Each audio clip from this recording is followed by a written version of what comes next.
Doctor Yunus আপনি দুদু খান, কিছুই বুঝেন না, আপনি একটা নিরীহ মানুষ, আহারে কিছু বুঝেন না। এগুলো আমরা চিনি, এগুলোই সাদা চামড়ার যেগুলো আছে চোর, সাদা চামড়ার চোরেরা সারা দুনিয়ায় মানুষের সব ধন সম্পদ লুণ্ঠন করে এখন তারা আমাদের নীতি শিখায়, আমাদের ম্যানার্স শিখায় তারা। তা আপনি তো ওই চোরেদের কাছ থেকে ধিক্ষা নিয়েছেন, তো আপনি বুঝেন যে চুরি কেমনে ভদ্রভাবে। এই ধরনের চোরেদের কোনো নাই, মানে তার কোনো শত্রু হবে না। চুপচাপ কথা বলার ইয়েতে আপনি বুঝবেন, আপনার কথা বলে আপনাকে সেই করে সে যা করার সেটা করবে। সব চুরি করছে ডক্টর ইউনূস সাহেব নিজে, যেই কারণে তার আশপাশের যত চোর আছে সব চোরেদেরকে সে শেল্টার দিচ্ছে। আপনি বলেন তো এই গত 1 বছরে ভারতের সাথে আমাদের কি সমস্যা হয়েছে? ভারত আমাদের চ্যানেল চালাইতে দেয় নাই, আমাদের টেলিভিশন চালাইতে দেয় না। ভারতের চ্যানেল চলছে, ভারতে ইলিশ মাছ পাঠাচ্ছে, ভারতের সাথে বাণিজ্য চলছে, ভারতের ওই করিডোর, তারপরে সব কিছুই তো আছে, কোনো কিছু বাদ আছে না। তার মানে বন্দর এখনো ব্যবহার করছে, আমরা তাদের কাছ থেকে কিছু পাচ্ছি না। তো ইউনূস সরকার কি করেছেন? আদানির কাছ থেকে আরো বেশি হারে বিদ্যুৎ নিচ্ছেন আপনি। আর কি কিছু বাকি আছে নাকি? আর কিছু আছে যেটা ইন্ডিয়ার বিরুদ্ধে আমরা কোনো অ্যাকশনে গিয়েছে, কিছুই করি নাই। এটা হচ্ছে আই ওয়াশ। এগুলো আমরা ভুলে যাব না। এতগুলো মানুষের জীবনের বিনিময়ে বাংলাদেশটা নতুন করে তৈরি করার যে সুযোগ হাতছাড়া হয়েছে, এটার দায় ডক্টর ইউনূস এবং এই এখন যারা আছে তাদের সব কয়টাকে নিতে হবে। আপনাদের কারণে আজকে এই অবস্থা হয়েছে। আমরা গত 1টা বছর ধরে বলছি যে আওয়ামী লীগের বিরুদ্ধে আপনারা জিরো টলারেন্সে যান।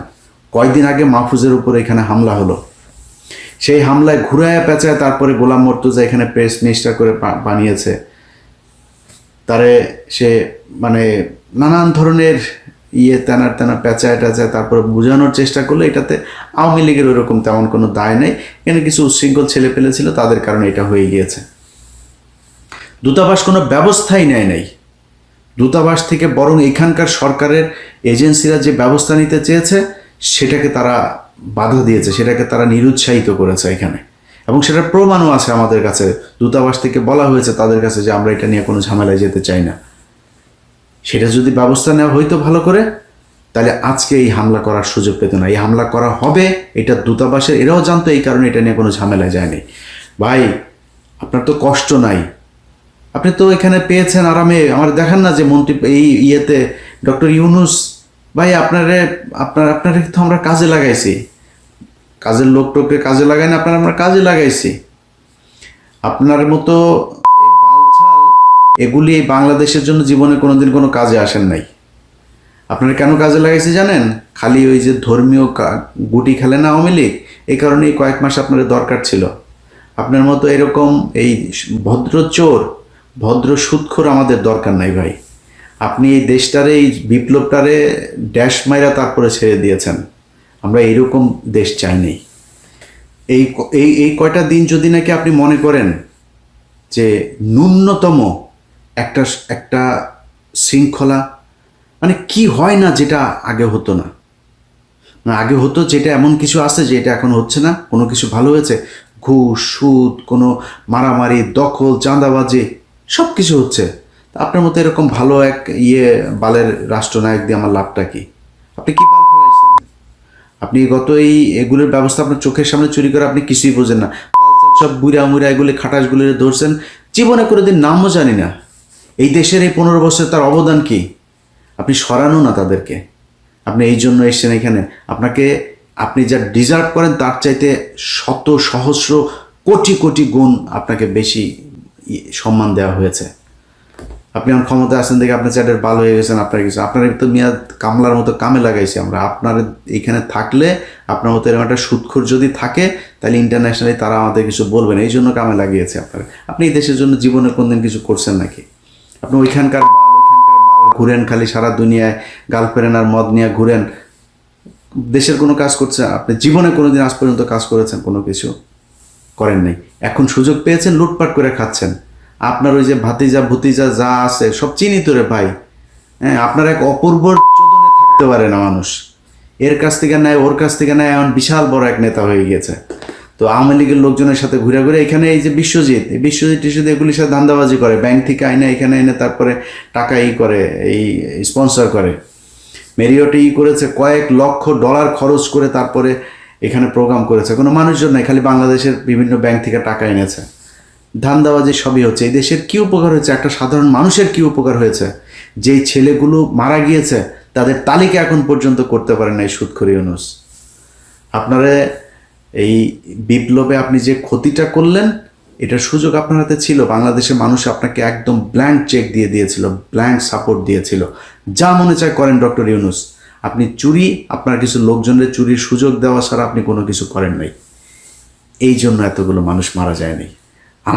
আমার পরিবার বাড়িতে থাকতে পারে নাই। ওই ওই জেলার পুলিশ সুপার, ওই জেলার পুলিশ সুপার, অমুক বাহিনী হাজিরা দিতে দিতে শেষ, কেউ চাকরিও করতে পারে নাই।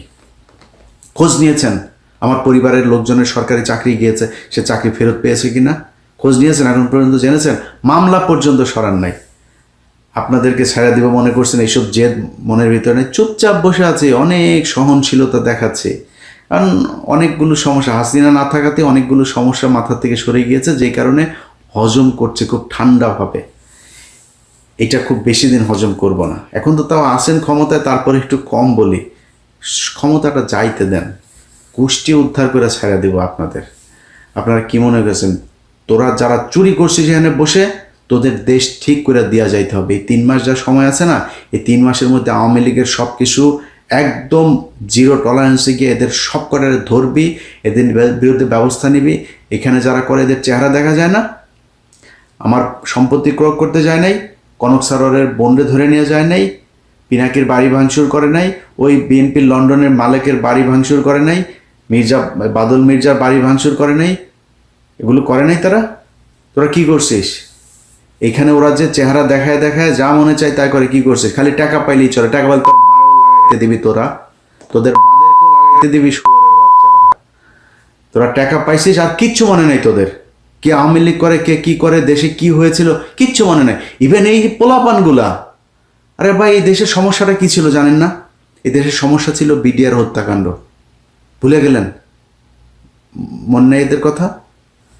আমি খুব ক্ষুদ্র মানুষ, বিডিআরের পরিবারে পরিবারে যা জিজ্ঞেস কর গে, যারা জেলখানায় আছে ওদের জিজ্ঞেস কর, আইনজীবীদের জিজ্ঞেস কর, যারা মুক্তি এই গেল 3 দিন আগে যারা 15 দিন মুক্তি পেয়েছে, জিজ্ঞেস কর তোদের কোন বাপের অবদান ছিল এখানে। টাকা দিচ্ছিস আমারে? ওই ফেনীতে নুসরাত হত্যাকাণ্ড নিয়ে এই বনজ 16টা লোকের ফাঁসায় দিয়ে গেছে, একদম নিরীহ মানুষ 16টা। এখন পর্যন্ত কন্ডেম সেলে গায়ে লাগে না।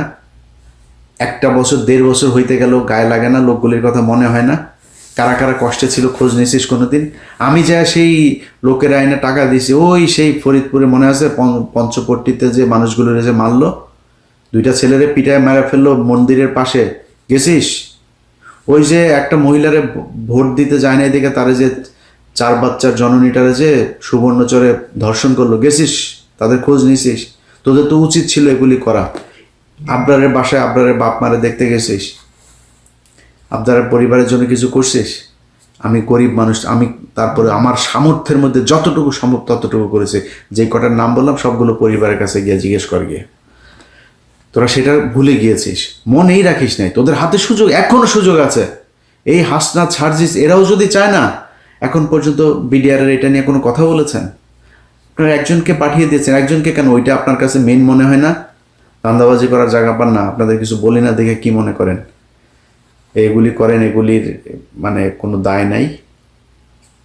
সময় যতদিন আসে না, এরপরে দেখাবো মজা। আমার এক বালের বাংলা এডিশন বন্ধ করে দে। এক বালের বাংলা এডিশন নিতে গিয়া কত কাহিনী টাহিনী কইরা তারপরে আমার কাছ থেকে টাকা চায়, 1 কোটি টাকা চায়। এই মাহফুজের পিয়ন টাকা চায়। ওরে অডিও টডিও আছে, এরপরে অডিও পাঠাইছি, এরপরে অনুমোদন দেয়। তার আগ পর্যন্ত দেয় নাই, অডিও পাঠানোর পরে তারপরে অনুমোদন দেয়। ঠিক আছে ভাই। আর আরেক ব্যক্তির বলতেও ভাল লাগে না ভাই, সবাই ব্যক্তি আক্রমণ কত করবো বলেন? শরীরে রক্ত টকবক করে, জানেন এই জিনিসগুলো যখন দেখি। আরে ভাই, আপনার আওয়ামী লীগের লোকজন করবে যে ভাই আপনার ওই আমি কমেন্ট করবে এসে যে ভয় পাই। ভয় তো পাই রে, তোদেরকে ভয় না পাওয়ার কিছু আছে? তোরা একটা মানে একদম সহজ সরল মানুষের একটা দেশ, এদেরকে তোরা ধরে 15,000 মানুষের মেরে ফেলছিস। এটা তো তোর বাপ ছিল তখন।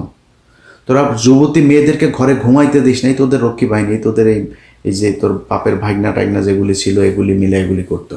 তোরা তো হিংস্র, তোরা মানুষের গান পাউডার দেখে মারতে পারিস, 6 মাসের বাচ্চারে সব বোমা মেরে মেরে ফেলতে পারিস, তোরা মরা মানুষের উপরে জাম করতে পারিস, তোরা লগি বৈঠা দিয়ে মারতে, তোরা আগুন ধরাই দিতে পারিস জ্যান্ত মানুষের শরীরে। তোরা যা করছিস আমরা জুলাইতেও তোর তো ভয় পাই। কিন্তু যদি নাকি জিজ্ঞেস করিস যে ভাই ফাইট করবেন নাকি, বল, তোরা ঘোষণা দে, কবে কোথায় কোন জায়গায় ফাইট করবি ঘোষণা দে। তোরা ঘোষণা দিয়ে বল তোদের ওই জায়গায় আসলে কারে বাল ছিঁড়তে পারিস। এই যে আজকে 2 জনের পাইছিলি, কি বাল বাছিস? ডিম মারিস কেন? ডিম মারিস কেন? ডিম কেন মারো? বোতল কেন মারো? আর কিছু করতে পারো নাই? হাতের কাছে পাইলা, এরা তো তোমাদের 32 নম্বর দুছে দিয়ে এসেছে, দেয় নাই এরা, আমরাই তো বা মারা ফেলে কেন? মারা ফেললি না কেন?